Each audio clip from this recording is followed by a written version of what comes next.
Good morning. നമുക്കിന്നൊരു scrambled egg ഉണ്ടാക്കിയാലോ? അപ്പോൾ അതിന് വേണ്ടിയിട്ട് ഞങ്ങൾ 2 പേർക്കുള്ള സ്ക്രാമ്പിൾഡ് എഗ്ഗാണ് ഞാൻ ഉണ്ടാക്കുന്നത്. അപ്പോൾ അതിന് വേണ്ടിയിട്ട് ഒരാൾക്കൊരു 3 എഗ്ഗ് കിട്ടത്തക്ക രീതിയിൽ ഒരു 6 എഗ്സ് എടുക്കാം. 6 to 7 എഗ്സ് നമുക്ക് എടുക്കാം. അപ്പോൾ ഞാൻ ഡയറക്റ്റായിട്ട് വേറെ പോട്ടിലൊന്നും ഒഴിക്കുന്നില്ല. ഡയറക്റ്റായിട്ട് നമ്മൾ കുക്ക് ചെയ്യുന്ന സോസ് പാനിലേക്കാണ് ഒഴിക്കുന്നത്. അപ്പോൾ 1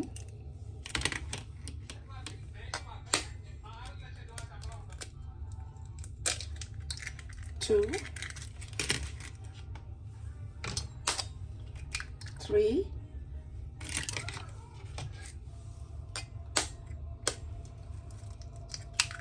4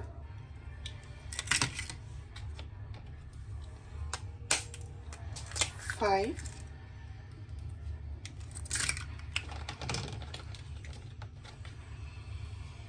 and finally 6. So total 6 eggs നമ്മളിവിടെ യൂസ് ചെയ്തിട്ടുണ്ട്. ഇനി ഇതിലേക്ക് നമുക്ക് ആഡ് ചെയ്ത് കൊടുക്കേണ്ടത് ഒരു ചെറിയ ബ്ലോക്ക് ബട്ടറാണ്. ഞാൻ അതും കൂടെ ഇതിനകത്തേക്ക് ആഡ് ചെയ്ത് കൊടുക്കുന്നുണ്ട്. അതുകൂടാതെ ഞാനിതെല്ലാം ഫസ്റ്റിലെ ആഡ് ചെയ്യുമ്പോൾ ഓരോരുത്തരുടെ പ്രിഫറൻസ് അനുസരിച്ചിട്ടാണ്. എന്നിട്ട് അതിലേക്ക് കുറച്ച് മിൽക്ക്, ഫ്രഷ് മിൽക്ക് നമുക്ക് ആഡ് ചെയ്ത് കൊടുക്കാം. ഓക്കെ, കുറച്ച് ഫ്രഷ് മിൽക്ക് ആഡ് ചെയ്തു. ഇനി ഇതിനകത്തേക്ക് വേണ്ട സീസണിങ് കൂടെ നമുക്ക് ആഡ് ചെയ്യാം. സീസണിങ് ലാസ്റ്റ് ചേർക്കുന്നവരുണ്ട്. This is how I cook. കുറച്ച് ഉപ്പ്, പിന്നെ കുറച്ച് pepper powder, black pepper powder. So ഇത്രയുമാണ് നമ്മൾ ആഡ് ചെയ്യുന്നത്. ഈ ടൈം നമ്മൾ സ്റ്റൗ ഓൺ ചെയ്തിട്ടില്ല. എല്ലാം നമ്മളിവിടെ സെറ്റ് ചെയ്തു. ഇനി നമുക്ക് സ്റ്റൗ ഓൺ ചെയ്യാം. സോ സ്റ്റൗ ഇപ്പോൾ ഓൺ ചെയ്തു. സ്ക്രാമ്പിൾഡ് എഗ്ഗ് കുക്ക് ചെയ്യാനായിട്ട് ഫുൾ ഹീറ്റിൽ വേണം വയ്ക്കാനായിട്ട്. ഈ സമയത്ത് ആ സ്റ്റൗ ഹീറ്റായി വരുന്ന സമയത്ത് നമുക്കിത് ഒരു സ്പാച്ചിൽ ഉപയോഗിച്ച് മിക്സ് ചെയ്ത് കൊടുക്കാം.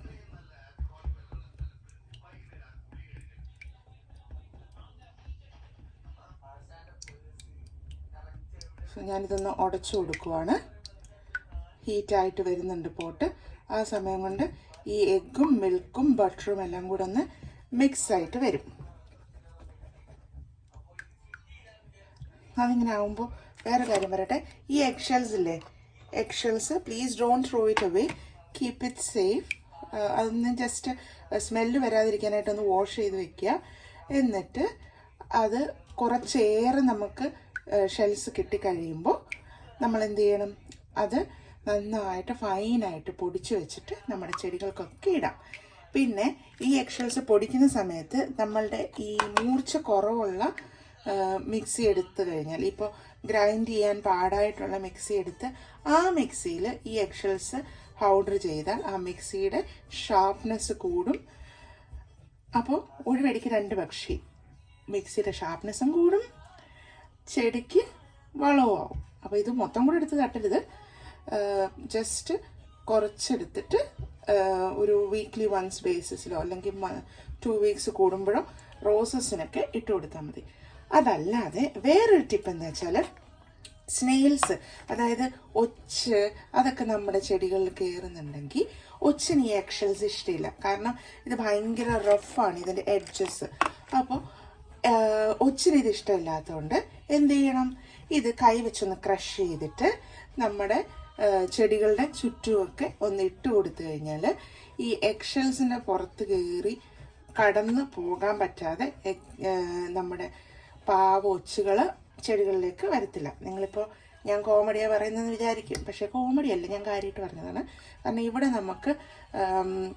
നമ്മൾ ഈ വീട്ടിലേക്ക് താമസം മാറിയ സമയത്ത് ഫസ്റ്റ് ഇതിന് ഇവിടെ താമസിച്ചുകൊണ്ടിരുന്നവർ, അത് നമ്മുടെ ഓണർ പറഞ്ഞ കേട്ടോ, ഭയങ്കര റഫായിട്ടായിരുന്നു ഈ വീട് ഹാൻഡിൽ ചെയ്തിരുന്നത്. അപ്പോൾ ഗാർഡനൊക്കെ നമ്മൾ വന്ന് കണ്ടപ്പോഴും അങ്ങനെയായിരുന്നു. ഗാർഡനൊക്കെ ഭയങ്കര മെസ്സി ആയിരുന്നു.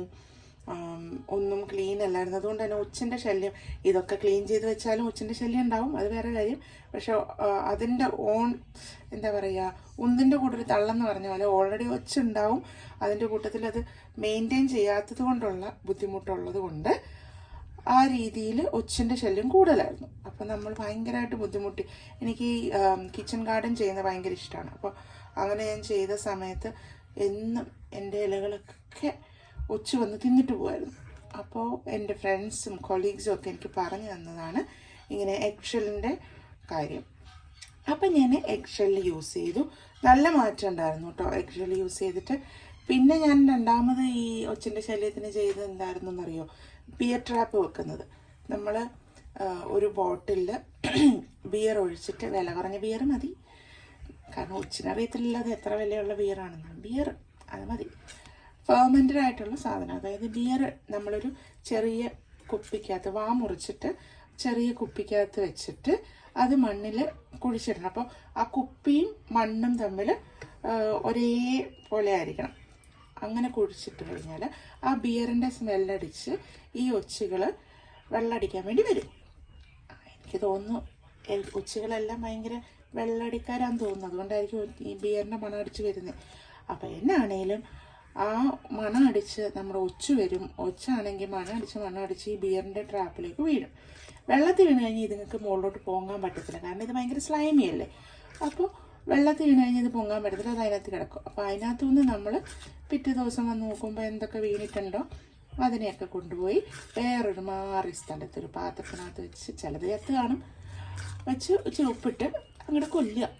അങ്ങനെയാണ് നമ്മൾ ഒച്ചിൻ്റെ ശല്യം കുറയ്ക്കുന്നത്. ഈ സമയത്ത് ഞാൻ തീ ഓഫ് ചെയ്യുകയാണ്. ഓൾറെഡി ഫ്ലഫിയായി. നിങ്ങൾ വിചാരിക്കുക ഇത് വെന്തിട്ടില്ലല്ലോ, ഒന്ന് വെന്തിട്ടുണ്ട്, ഇത് നമ്മൾ ഇറക്കി കൊടുത്താൽ മതി. ആ ഒരു മുട്ടയുടെ ചൂടിൽ അടുത്ത സൈഡിലിരിക്കുന്നത് വേകും. അങ്ങനെയാണ് ഇത് വേകുന്നത്, അല്ലെങ്കിൽ ഇത് ഭയങ്കര ഓവർ കുക്ക്ഡ് ആയിപ്പോൾ കേട്ടോ. അപ്പോൾ അങ്ങനെ നമ്മൾ മുട്ടയും സ്ക്രാമ്പിൾ ചെയ്തു, അതിൻ്റെ കൂട്ടത്തിൽ ഒച്ചിനെയും കൊല്ലാൻ പഠിച്ചു. ഓക്കെ, ഈ 2 ട്രിക്ക് മാത്രമല്ല, ഞാൻ വേറൊരു കന്നന്തിരിവും കാണിച്ചിട്ടുണ്ട്. അതെന്ന് വെച്ചാൽ ഞാൻ ഒച്ചിനെ കാണുന്നിടത്തെല്ലാം ഉപ്പ് കൊണ്ടിട്ടു. എനിക്ക് ഭയങ്കര ദേഷ്യമായിരുന്നു ആ സമയത്ത് ഈ ഒച്ചുകളോട്. അപ്പം ഞാൻ അതിനുവേണ്ടി മാത്രം ഉപ്പ് വാങ്ങിച്ചിട്ട് ഒച്ചിൻ്റെ പുറത്ത് കൊണ്ടിട്ടു. അതുകൊണ്ട് എന്താ പറ്റിയേ, എൻ്റെ മണ്ണിൻ്റെ pH ഭയങ്കരമായിട്ട് ചേഞ്ച് ചെയ്തു. പക്ഷേ ചന്തുവിനെ തോൽപ്പിക്കാനാവില്ല മക്കളെ. ഞാൻ എന്നാ ചെയ്തു, പിന്നീട് എന്ത് ചെയ്തു, കടയിൽ നിന്ന് മണ്ണ് വാങ്ങിച്ചിട്ട്, മണ്ണും കമ്പോസ്റ്റൊക്കെ കൂടെ വാങ്ങിച്ചിട്ട് ചട്ടിക്കകത്ത് ചെടി നടാൻ തുടങ്ങി. അപ്പോൾ pH മണ്ണിലെ മാറിയാലും എനിക്കൊരു കുഴപ്പമില്ല, ചട്ടിക്കകത്ത് ചെടിയുണ്ട്. മനസ്സിലായോ? അപ്പോൾ പറഞ്ഞു തന്നെ എന്നാ വെച്ചാൽ, നമ്മുടെ സ്ക്രാമ്പിൾഡ് എഗ്ഗ് ഉണ്ടാക്കുന്നത് ഭയങ്കര എളുപ്പമാണ്, പെട്ടെന്ന് കാര്യം കഴിഞ്ഞു. അപ്പോൾ നമ്മുടെ ബ്രേക്ക്ഫാസ്റ്റ് ഇന്ന് സ്ക്രാമ്പിൾഡ് എഗ്ഗും കുറച്ച് അവക്കാഡോസും ബ്ലൂബെറീസുമാണ്. ഞാനിന്ന് സെറ്റ് ചെയ്തിട്ട് കാണിച്ചു തരാം.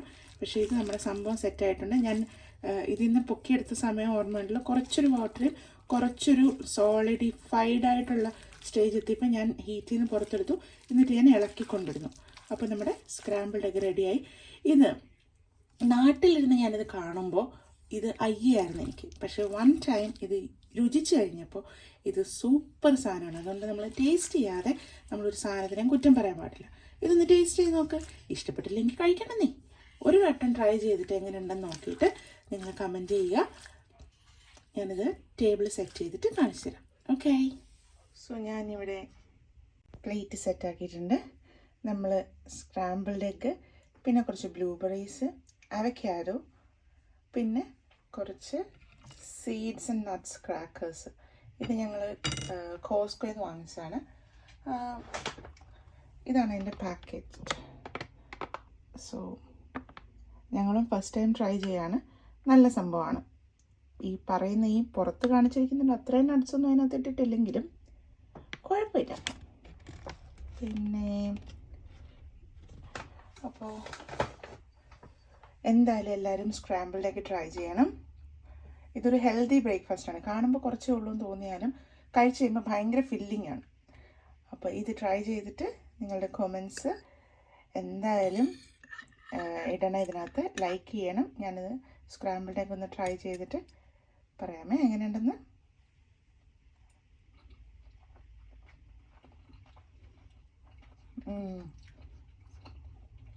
വാ, നല്ല ടേസ്റ്റ് ഉണ്ട്, നല്ല ക്രീമിയാണ്, ഉപ്പൊക്കെ കറക്റ്റാണ്, ആ കുരുമുളകിൻ്റെ ആ ഒരു എരിവ് ഇടയ്ക്ക് കിട്ടുന്നുണ്ട്, സൂപ്പറായിട്ടുണ്ട്.